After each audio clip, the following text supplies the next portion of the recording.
Consorzi di bonifica all'opera anche in questo momento di grave emergenza sanitaria, impegnati a mantenere i servizi essenziali soprattutto a beneficio della filiera agricola. Abbiamo fatto il punto con Ambi Veneto su quello che è lo stato dell'arte dei cantieri straordinari per le opere irrigue. In Veneto i cantieri attualmente per quanto riguarda la risposta a un cambiamento climatico e alle necessità delle aziende agricole di avere risorsa irrigua disponibile sono molti ed importanti e derivano da linee di finanziamento nazionali. Il primo progetto che si aprirà, il cantiere che per primo si aprirà nei prossimi giorni, sarà legato al canale LEB, il canale Lessinio Egano Berico, è il canale irriguo, l'arteria irrigua più grande che abbiamo in Veneto, che interconnette l'Adige con il Bacchiglione attraversando la provincia di Verona, di Vicenza e di Padova,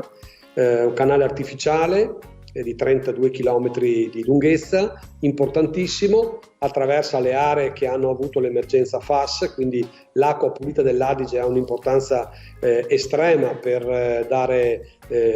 sostegno all'agricoltura, con un intervento di circa 20 milioni di euro finanziato dal piano in base. Ma anche per i prossimi mesi Ambi Veneto ha una pianificazione dettagliata degli interventi. Da qua all'autunno partiranno anche numerosi cantieri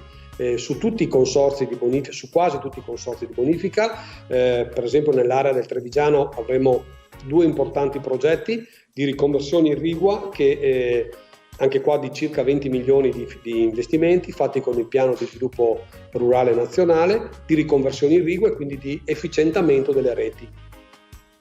Così come in tantissimi in altri consorzi, e a questo si affiancheranno progetti finanziati per il risparmio irriguo, idrico e per l'efficientamento delle strutture nella Bassa Padovana, nel Vicentino, nel Veronese e anche nel Veneziano. Quindi abbiamo tutte le province interessate da questa importante opera di riconversione.